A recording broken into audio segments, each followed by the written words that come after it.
दोस्तों, एक बूढ़े बूढ़ा उल्लू ने बताया कि चाहे कोई कितना ही सगा हो, अपनी पत्नी को इन दो लोगों के साथ अकेला कभी मत छोड़ना, नहीं तो वह आपकी औरत की यह चीज ले लेगा। वह औरत वरना वापस नहीं मिलेगी। दोस्तों, आज की कहानी बड़ी ही रोचक और ज्ञानवर्धक है। चलिए जानते हैं उन दो बातों के बारे में जिन्हें हमें दूसरे के हाथ में नहीं देनी चाहिए, चाहे कोई कितना ही सगा कितना ही प्यारा क्यों ना हो। दूसरे के हाथ में देने पर यह फिर वापस नहीं मिलती है, इस्तेमाल कर लेता है, जो कि कड़वा है पर सच है। मित्रों, आज का वीडियो, आज की जानकारी बहुत ही महत्वपूर्ण और जीवन में प्रेरणा देने वाली है। यदि आपने वीडियो को पूरा देख लिया तो विश्वास मानिए, आप बहुत ही अनमोल बात सीख जाएंगे। आप हमारे चैनल को सब्सक्राइब कर लेते हैं, तब आपको ज्ञान भरी बातें सीखने को मिलेंगी। सब्सक्राइब जरूर करें। तो चलिए बिना देर किए आज की यह कहानी शुरू करते हैं। मित्रों, अब वही आज बूढ़ा उल्लू और गधे का दूसरा संवाद मैं आपको सुनाने जा रहा हूं। उधर बूढ़ा उल्लू गधे की पीठ पर बैठकर जंगल की सैर कर रहा था। बूढ़ा उल्लू का मकसद गधा को रास्ता बताना नहीं था। बूढ़ा उल्लू का मकसद तो था गधे को मूर्ख बनाकर उस पर सवारी करना। वह गधा चलते चलते गांव के नजदीक पहुंच जाता है, लेकिन बूढ़ा उल्लू उसे वहां से वापस फिर जंगल की ओर बुला लाता है।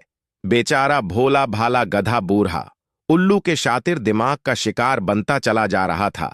बूढ़ा उल्लू बोला, देख भाई गधे, अभी सफर कुछ लंबा है, नगर तक पहुंचने में देर लगेगी।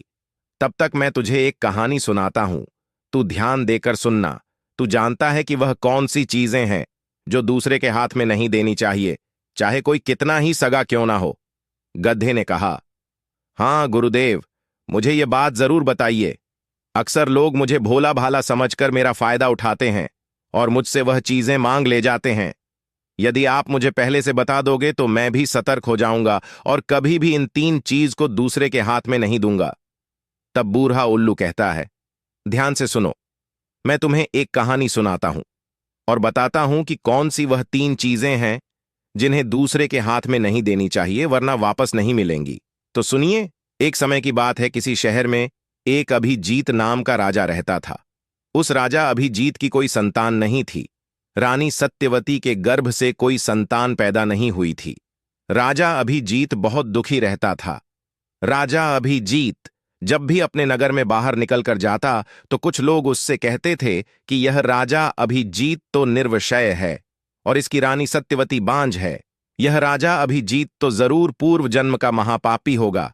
सुबह सुबह इसका मुंह देखने पर देखने वाले को शाम तक भोजन नसीब नहीं होता है और ना उसका कोई काम बन पाता है। उसके बने बनाए काम बिगड़ जाते हैं। अब मित्रों, अपनी प्रजा के लोगों की ऐसी बातें सुनकर राजा अभिजीत बड़ा दुखी होता है। राजा अभिजीत यह अच्छी तरह जानता था कि प्रजा के लोग कुछ ना कुछ कमी तो हर किसी में निकालते हैं और जब तक पुत्र या पुत्री नहीं होगी तब तक मुझे भी इनके ताज सुनने को मिलेंगे। इन्हीं सब बातों से राजा अभिजीत और रानी सत्यवती बहुत उदास रहने लगे। एक दिन राजा अभिजीत अपनी रानी सत्यवती के साथ अपने महल में टहल रहे थे और मन में यही सब बातें चल रही थीं कि परमात्मा क्या है, मेरी किस्मत जब राज्य दिया तो राज्य चलाने वाला भी तो होना चाहिए था।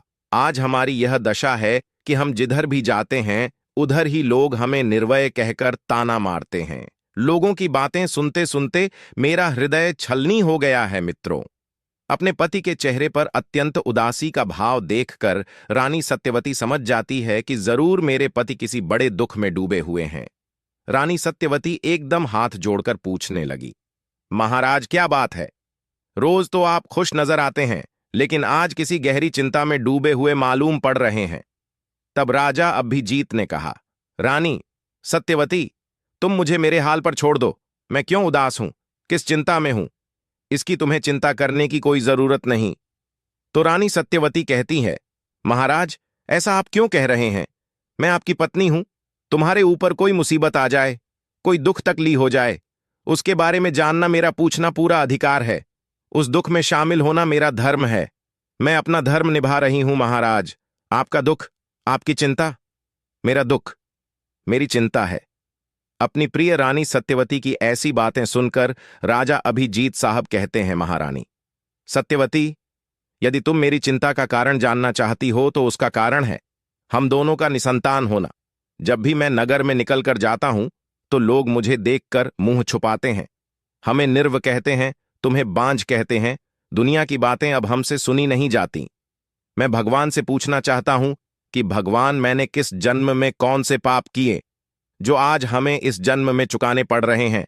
हमें संतान का सुख देखने को नहीं मिल रहा है।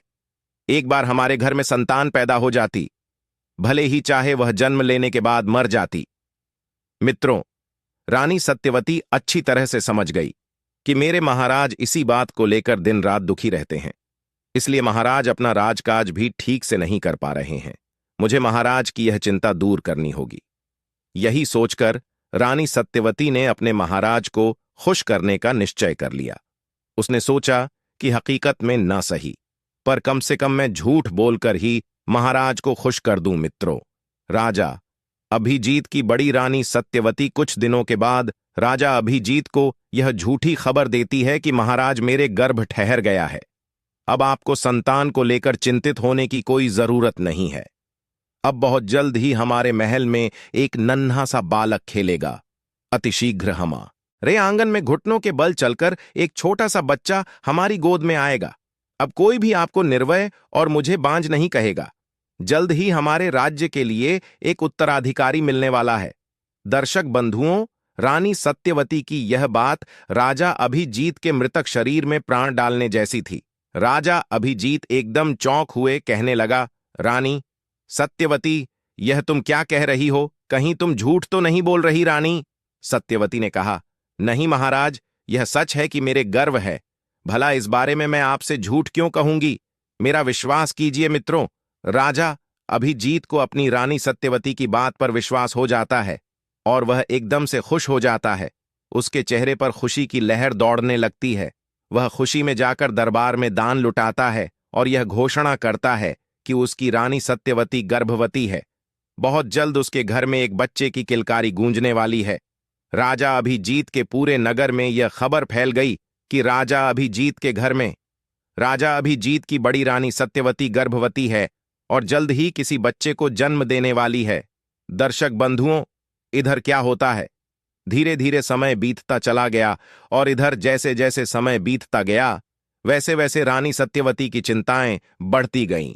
वह अपने पेट से कपड़े बांध कर रहती थी। जब 9 महीने का समय पूरा हो गया तो रानी सत्यवती और भी ज्यादा घबराने लगी कि अब क्या होगा। मैंने तो अपने महाराज को खुश करने के लिए सिर्फ उनसे झूठ बोला था। अब मैं उन्हें बच्चा कहां से दिखाऊंगी? अगर आज मैंने उन्हें सच बता दिया तो महाराज मेरा यह झूठ बर्दाश्त नहीं कर पाएंगे।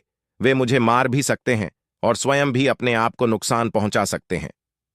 रानी सत्यवती ऐसी बात को सोच सोचकर बेचैन हुई जा रही थी कि अब मैं क्या करूंगी। रानी सत्यवती यह सोच सोच करके बहुत दुखी थी और भगवान से प्रार्थना कर रही थी कि हे प्रभु, हमारी और हमारे महाराज की रक्षा करना। हमें कोई ऐसी युक्ति सुझाव देना जिससे हमारी लाज बच जाए और महाराज के प्राण भी, क्योंकि आप तो जानते ही हो भगवान, मैंने यह सब महाराज को प्रसन्न करने के लिए कोरा झूठ बोला है। मित्रों, रानी सत्यवती की एक बहुत ही प्रिय दासी थी। रानी सत्यवती ने उस दासी से कहा, बहन, अगर तुम मेरा साथ दो तो मैं महाराज को कुछ दिन तक झूठ बोलकर बहलाकर और खुश रखने का प्रयास करूंगी। मित्रों, यह बात दासी पहले से जानती थी कि रानी सत्यवती की कोख में कोई बच्चा नहीं है। दासी के दोनों हाथ अपने हाथों में पकड़कर रानी सत्यवती उसे मनाने लगी, कहने लगी, मेरी प्यारी बहन, यदि तुम मेरा साथ दोगी तो मैं महाराज की खुशी जिंदा रखूंगी। मित्रों, दासी रानी सत्यवती के काम को करने में सहमत हो जाती है और कहती हैं, रानी सत्यवती जी, आप जैसा बताओगी मैं वैसा करने को तैयार हूं। आपका यह गुप्त रहस्य सदैव गुप्त रहेगा। इसकी भनक किसी को भी नहीं लगेगी, चाहे मेरी जान क्यों ना चली जाए। पर मैं यह भेद राजा अभिजीत साहब को कभी नहीं बताऊंगी कि आपने राजा अभिजीत साहब से झूठ बोला है। अपनी दासी से सलाह मशवरा करने के बाद रानी सत्यवती ने राजा अभिजीत साहब को झूठी खबर भिजवाई। दासी ने जाकर राजा अभिजीत को यह खबर दी कि महाराज बधाई हो, बड़ी रानी सत्यवती ने एक बड़े ही सुंदर पुत्र को जन्म दिया है। हे मित्रों, पर वहां तो पुत्र का कोई नामो निशान तक नहीं था। केवल राजा अभिजीत को खुश करने के लिए यह सब किया जा रहा था। झूठ पर झूठ रानी सत्यवती परोसे जा रही थी। राजा अभिजीत ने सुना कि हमारी बड़ी रानी सत्यवती ने एक बेटे को जन्म दिया है तो खुशी के मारे फूला नहीं समाया राजा। अभिजीत ने अपने दरबार में यह घोषणा कर दी। पूरी खबर पूरे नगर में फैला दी। राजा अभिजीत की व्याकुलता अपने बच्चे को देखने के लिए बढ़ती जा रही थी। राजा अभिजीत एकदम सुपुत्र को देखने के लिए महलों की तरफ दौड़ पड़े। रानी सत्यवती भी यह जानती थी मित्रों की महाराज बच्चे को देखने जरूर आएंगे, इसलिए रानी सत्यवती ने पंडित को सीखा पढ़ाकर और उसे बहुत सारा धन देकर, कहलवान साहब आप अपने पुत्र के दर्शन नहीं कर सकते राजा? अभिजीत ने पूछा। ऐसा क्यों? हम अपने बच्चे के दर्शन क्यों नहीं कर सकते? तब पुरोहित कहता है, महाराज अगर आप इस समय अपने बच्चे के दर्शन करेंगे तो आपके लिए बहुत बड़ा दोष लग जाएगा, बच्चे के प्राण भी संकट में पड़ सकते हैं, इसलिए पुत्र को देखने की जिद ना करो। पुत्र आपका है और आपके महलों में रहेगा, आपको तो यही सबसे बड़ी खुशी होनी चाहिए। भगवान की कृपा से इतनी बड़ी खुशी मिली है तो कम से कम उसका आप धैर्य बनाकर रखिए। हे राजन, जब वह लड़का बड़ा हो जाएगा और जब लड़का शादी के लायक हो जाएगा, जब आप अपने पुत्र का विवाह करेंगे तब आप अपने पुत्र को देख सकते हैं। मित्रों, अपने कुल पुरोहित की बात सुनकर को पहले तो बहुत दुख हुआ, फिर सोचा चलो कोई बात नहीं, घर में संतान तो हो ही गई, लड़का तो हमारा ही है, कभी ना कभी तो देखने को मिल ही जाएगा। मुझे लोग अब ताने नहीं देंगे, कोई मुझे निर्व नहीं कहेगा। हमारा बेटा जब बड़ा हो जाएगा और जब हम उसकी शादी करेंगे तब हम उसे देख लेंगे। कुल पुरोहित की बात सुनने के बाद राजा अभिजीत संतोष धारण करके राज दरबार की तरफ निकल जाता है और दरबार में पहुंचकर खूब दान लुटाता है। उधर रानी सत्यवती महलों में बैठकर बहुत रोती है कि मैंने अपने महाराज को झूठी खुशी देकर अच्छा नहीं किया। पुत्र की शादी तक तो मैं बची रहूंगी, उसके बाद क्या होगा? यही सब सोच सोचकर रानी सत्यवती का कलेजा बैठा जा रहा था। दासी ने कहा, रानी सत्यवती घबराइए नहीं, अब पुत्र के जवान होने तक तो तसल्ली रखिए, उसके बाद फिर कोई रास्ता भगवान जरूर निकाल लेंगे। मित्रों, इस प्रकार दासी ने रानी सत्यवती को समझा दिया। इधर समय गुजरता है, धीरे धीरे 20 साल बीत जाते हैं। इधर राजा अभिजीत को लग रहा था कि हमारा पुत्र अब तो जवा न हो गया।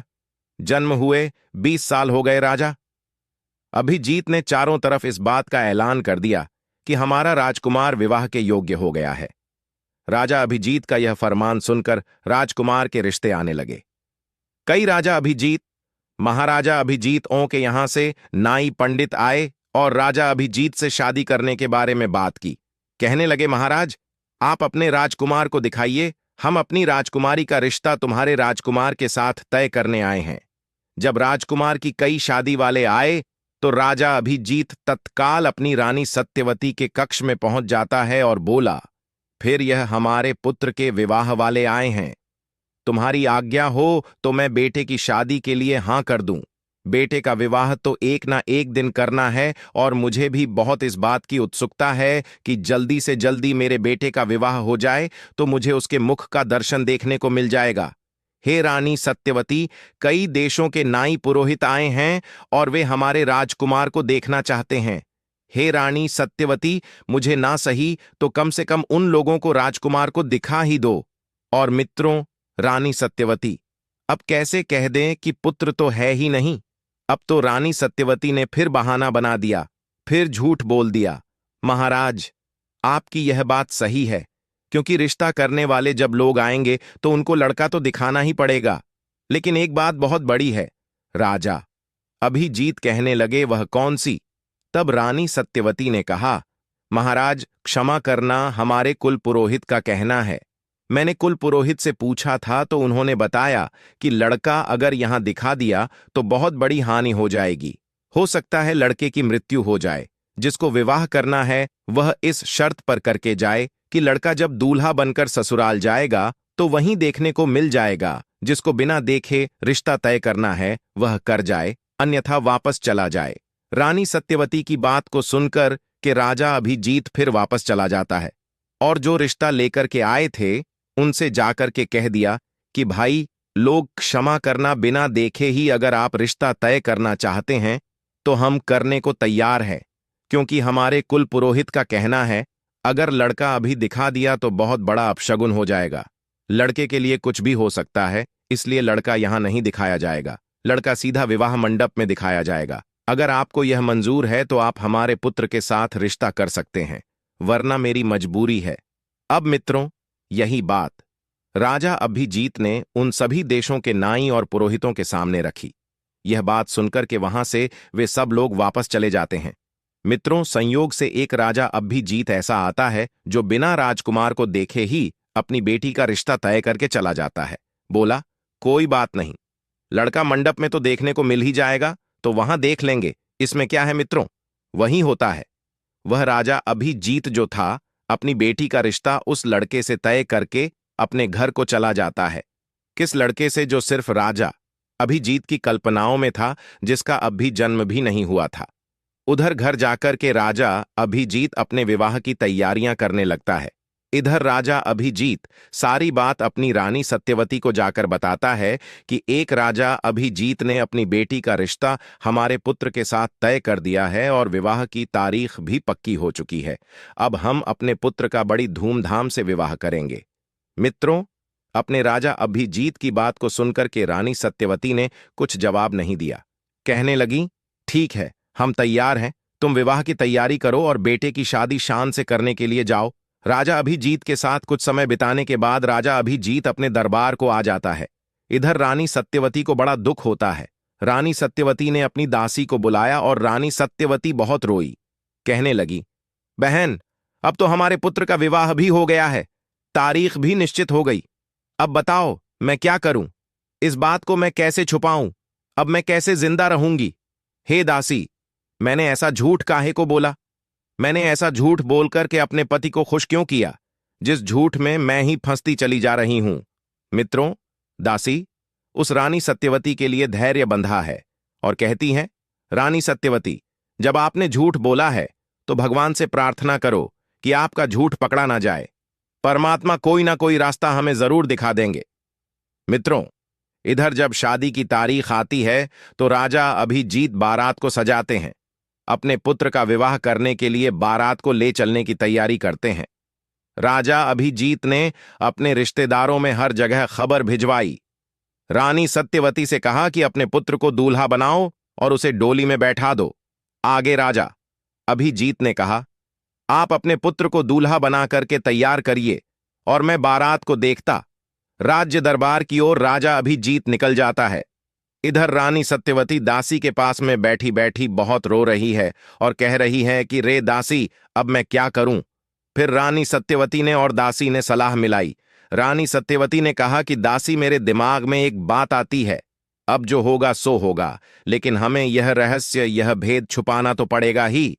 तुम एक काम करो, एक आटे का दूल्हा बनाओ और उसे सजाकर अच्छी तरह से पालकी में बैठा दो। सबसे कह दो कि यह पालकी कहीं रास्ते में खोलकर कोई भी ना देखे। पालकी सीधी विवाह मंडप में ही खोली जाएगी। मित्रों, वही होता है। दासी ने आटे की एक लूट बनाई और उसका एक दूल्हा बनाया और दूल्हा बनाकर उसको सजाकर उसी पालकी में बैठा दिया। पालकी भी चारों तरफ से बंद कर दी और पालकी में राजकुमार बैठा हुआ है जो सिर्फ आटे का है, और पालकी को चारों तरफ से बंद कर दिया। इधर बड़ी धूमधाम से महाराज बारात के साथ प्रस्थान करते हैं और इधर वह पालकी लेकर कहार चलते हैं। रानी सत्यवती ने कहलवान की को खोलकर नहीं देखेगा। महाराज से भी कह दिया कि इस पालकी का ध्यान रखना, इस पालकी को कोई भी रास्ते में ही खोले। अगर किसी ने इसे खोलकर देख लिया तो महाराज आपके पुत्र की मृत्यु भी हो सकती है। यह कुल पुरोहित का कहना है, जवाब दिया। ठीक है। राजा अभिजीत इस बात के लिए मित्रों तैयार हो जाता है और सबको सूचित कर देता है कि हमारी पालकी को रास्ते में कोई खोलकर नहीं देखेगा।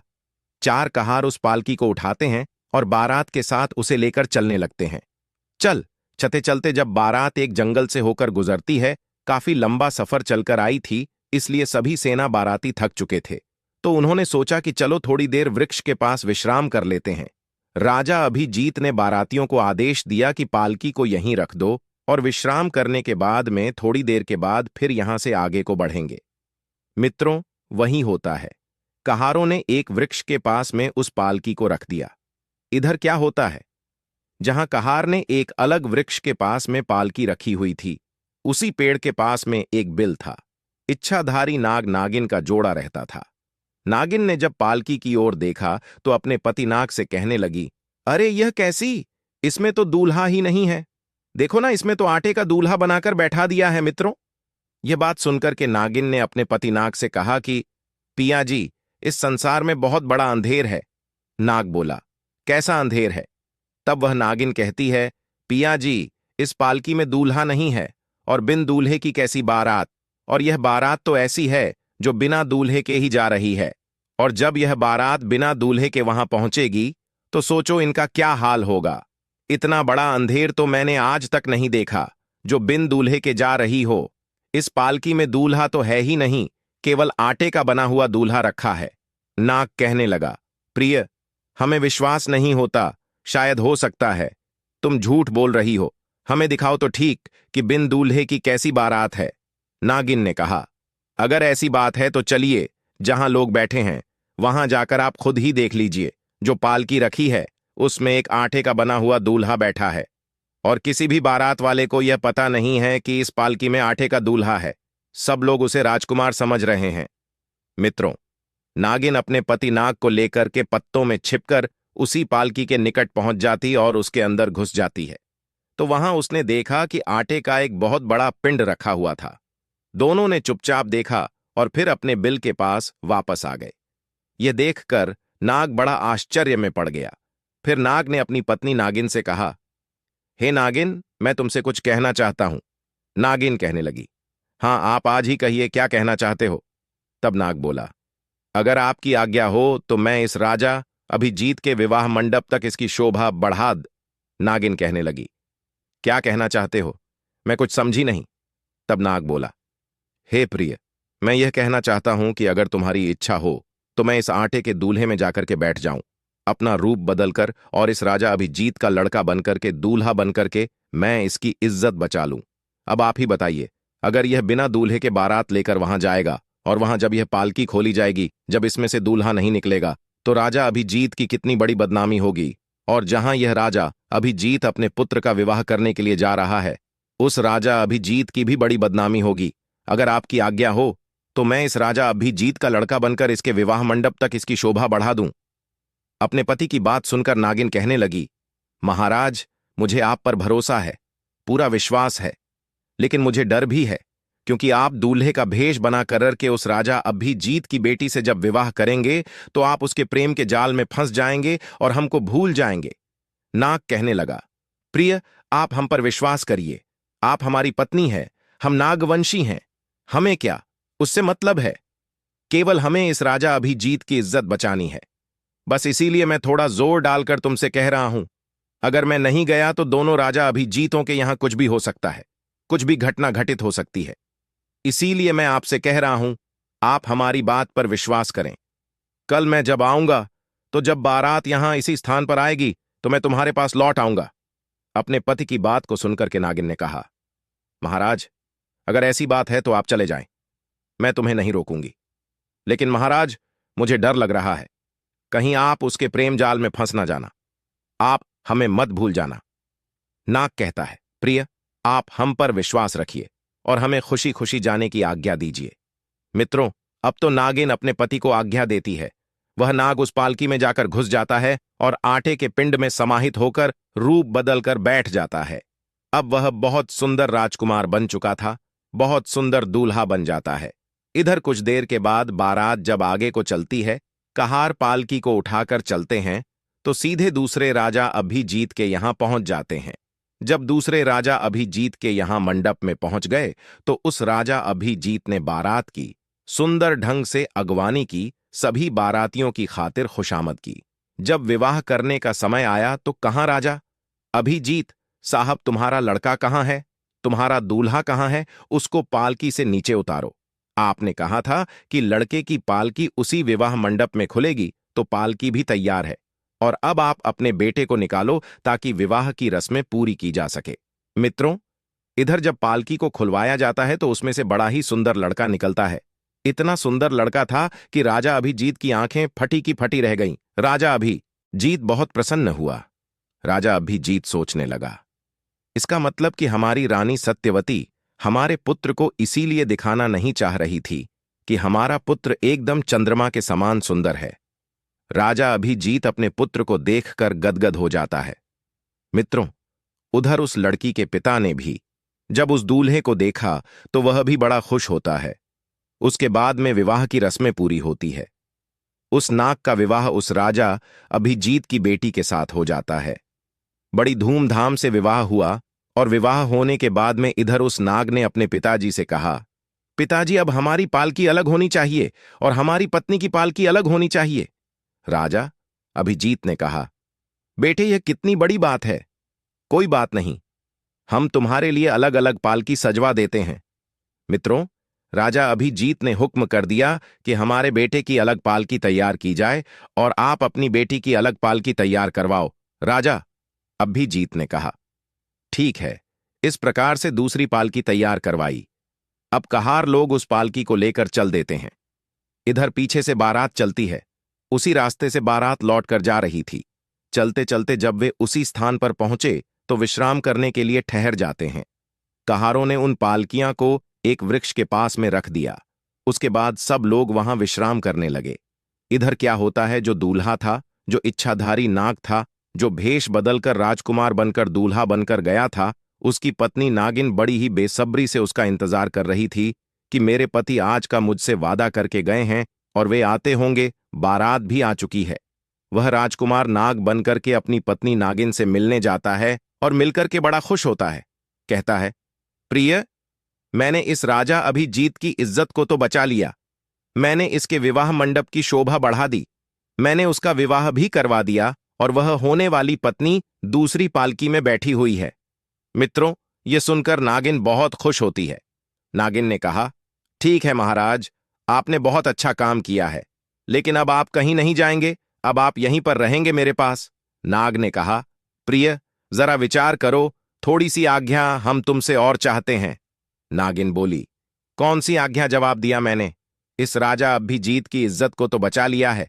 अब यह नई नई दुल्हन आई है और जब यह अपने ससुराल जाएगी, अब जब इसको वहां पर पहुंचकर इसका पति नहीं मिलेगा तो फिर इसका क्या हाल होगा? मैं इस बात को सोच सोच कर बड़ा दुखी हो रहा हूं। इसीलिए मैं आपसे कहना चाहता हूं और मेरी कहने की हिम्मत भी नहीं पड़ रही है कि मैं तुमसे कैसे कहूं।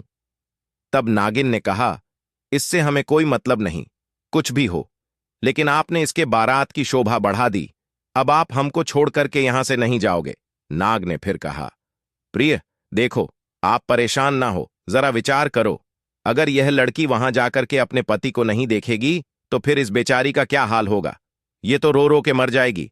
मैं तुमसे विनती करता हूं, ज्यादा नहीं तो सिर्फ 2 दिन के लिए आप मुझे जाने की आज्ञा दे दो।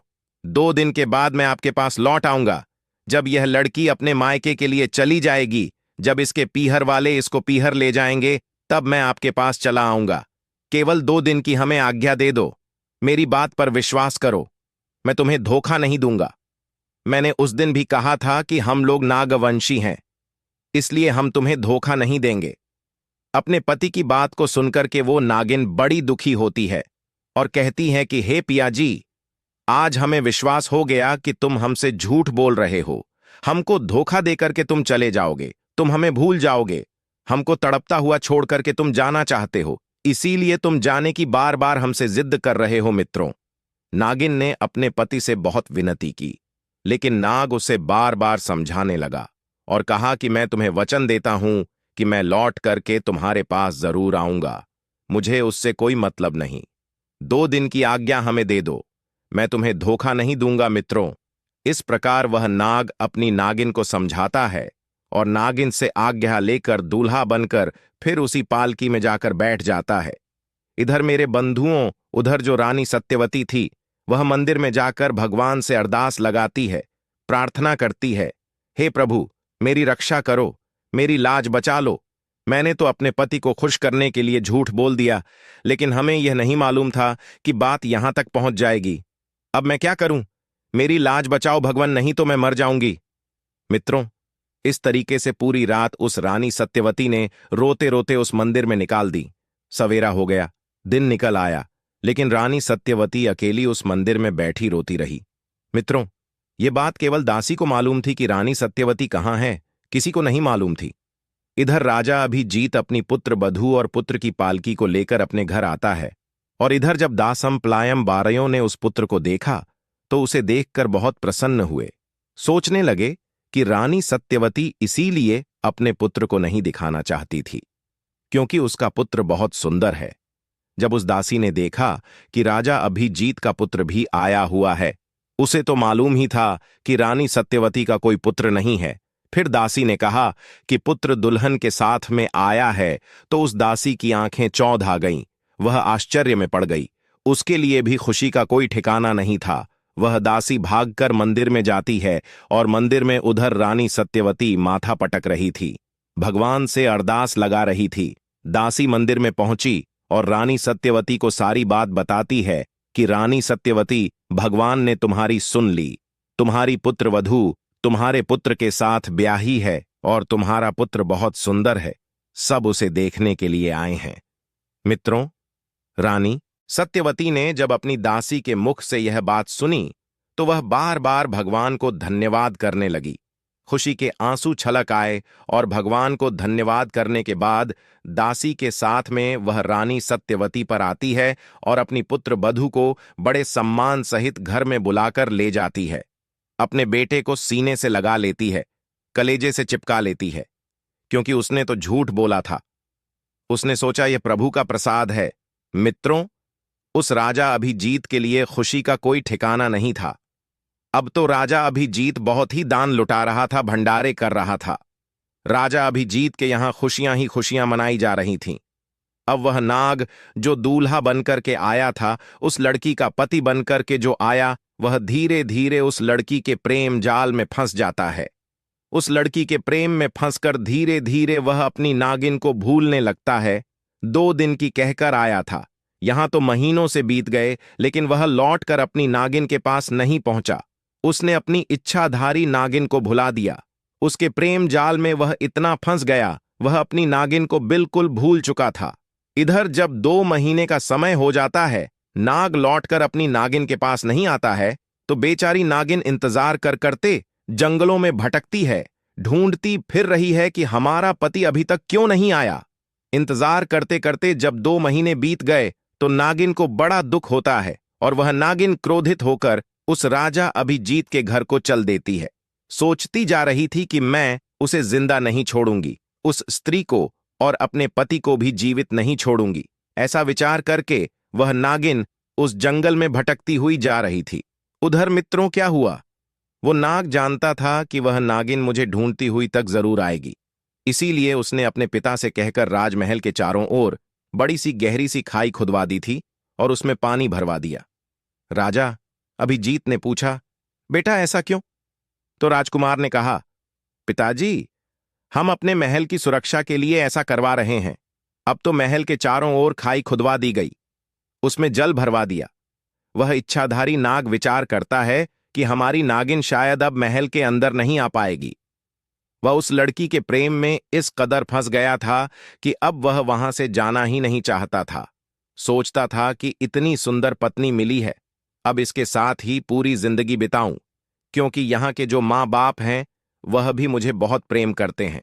अगर मैं चला जाऊंगा तो यह लोग कैसे रहेंगे और यह बेचारी कैसे रहेगी।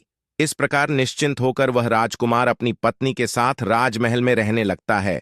उधर मेरे बंधुओं, वह नागन उस लड़की को डसने के लिए चलती है। राजा अभिजीत के राजमहल के पास आती है तो उसने क्या देखा कि महल के चारों ओर बड़ी गहरी खाई खुदी हुई है जिसमें पानी भरा है। नागिन समझ गई कि इसका मतलब क्या है। हमारे पति ने हमें मरवाने के लिए यह जाल बिछाया है। अब तो उसे और भी ज्यादा गुस्सा आया। सोचने लगी कि मैं अपने पति को जीवित नहीं छोड़ूंगी। मित्रों, नागिन इधर उधर रास्ता ढूंढती है कि कोई रास्ता मिल जाए तो मैं महल के अंदर चली जाऊं, उस लड़की के पास में पहुंच जाऊं। कुछ समय के बाद में थोड़ी सी जगह राजमहल में जाने के लिए उस नागिन को मिल जाती है। उसी के रास्ते वह नागिन जो थी वह महल के अंदर पहुंच गई। नागिन ने देखा कि उसका पति उस लड़की के साथ पलंग पर आराम से सो रहा था। नागिन जब वहां पहुंची और अपने पति को उस लड़की के पास में सोता हुआ देखी तो उसके क्रोध का कोई ठिकाना नहीं रहा। जो गुस्से में सोचने लगी, क्यों ना इन दोनों को ही मैं खा जाऊं। लेकिन फिर वह सोचती है, यह जोड़ी कितनी सुंदर है, मैं इस जोड़ी को कैसे खत्म करूं? अगर अपने पति को 10 हूं, पति को मारती हूं, तो इस लड़की का क्या हाल होगा? यह पति के बिना मर जाएगी। अगर मैं इस लड़की को 10 हूं और लड़की मर गई, तो हो सकता है इसके प्रेम जाल में फंसे होने के कारण मेरे पति भी आत्महत्या कर लें। किसी ने सच कहा है, मनुष्य को अपने जीवन में यह सावधानियां बनाकर रखनी चाहिए। चाहे कोई कितना भी सगा हो, यह 3 चीजें कभी उसके हाथ में नहीं देनी चाहिए। नंबर 1, स्त्री को अपना पति दूसरी स्त्री को नहीं देना चाहिए, और पुरुष को अपनी स्त्री दूसरे पुरुष को नहीं देनी चाहिए, वरना यह वापस नहीं मिलेंगे। अगर वापस मिल भी गई तो फिर पहले की तरह कभी नहीं हो पाएंगे। नंबर 2, धन, अपना कमाया हुआ धन कभी दूसरे के हाथ में नहीं देना चाहिए। दूसरे के हाथ में पहुंचा हुआ धन मिलने में बड़ी कठिनाई होती है और वह कभी समय पर काम नहीं आता। इसीलिए अपने धन की अपने ही पास व्यवस्था करें। नंबर 3, बिना पढ़ी पुस्तक की विद्या, यह भी समय पढ़ने पर कभी काम नहीं आती। यह 3 चीजें कभी मनुष्य को दूसरे के हाथ में नहीं देनी चाहिए। इस बात को गांठ में बांध लो। नागिन सोचने लगी, हाय, मैं कहीं की नहीं रही, मैं तो विधवा हो गई। मैंने जानबूझकर अपने पैर में कुल्हाड़ी मार दी। मैंने अपने हाथों से ही अपना पति दूसरे को दे दिया। भलाई का बदला मुझे कितना अच्छा मिला है। मैं अपने पति को खोकर पछता रही हूं। कहीं ऐसा ना हो कि दूसरी लड़की भी विधवा हो जाए, कहीं ऐसा ना हो कि हमारा पति मर जाए। दोस्तों, यह विचार करने के बाद में वह नागिन अपने पति को डसने का और उस लड़की को डसने का विचार बदल देती है। नागिन ने सोचा कि मैं यहीं पर फन पटक पटक कर अपनी जान दे देती हूं। दोस्तों, नागिन ने पलंग के पास मैं ही अपना फन पटक पटक कर जान दे दी। जब वह नागिन मर जाती है और इधर सवेरा होता है, तो सवेरा होते ही वह लड़की बिना कुछ ध्यान दिए चली जाती है, और इधर नाग जब उठता है और जैसे ही उठता है उसकी नजर उसी नागिन पर पहुंच जाती है जो पलंग के नीचे मरी हुई पड़ी थी।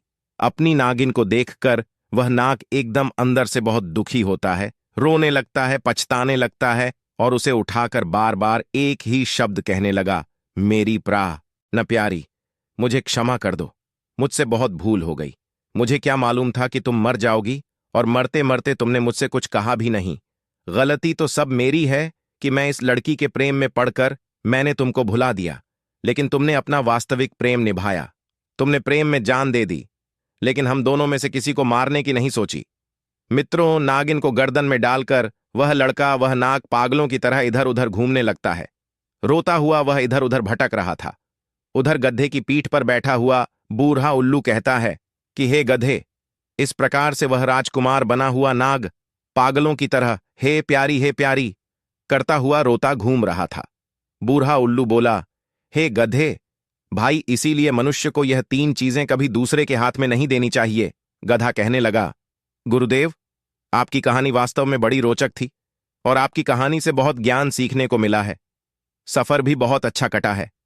अब यह बताइए कि नगर के नजदीक पहुंच पाए हैं? नहीं तो बूढ़ा उल्लू कहने लगा, गधे भाई, क्या बताएं, हम तो तुम्हें कहानी सुनाने में लगे रहे, इसलिए हमें कुछ ध्यान नहीं रहा। अब हम दूसरे रास्ते पर आ गए हैं। थोड़ा विश्राम कर लो, फिर आगे के लिए चलेंगे मित्रों। इस प्रकार से वो बूढ़ा उल्लू उस गधे को जंगल में गोल गोल घुमाए जा रहा था। गधे का और बूढ़ा उल्लू का सफर कहां तक चलता है, कहानियों के माध्यम से मैं आपको आगे पहुंचा आगा मिलते हैं।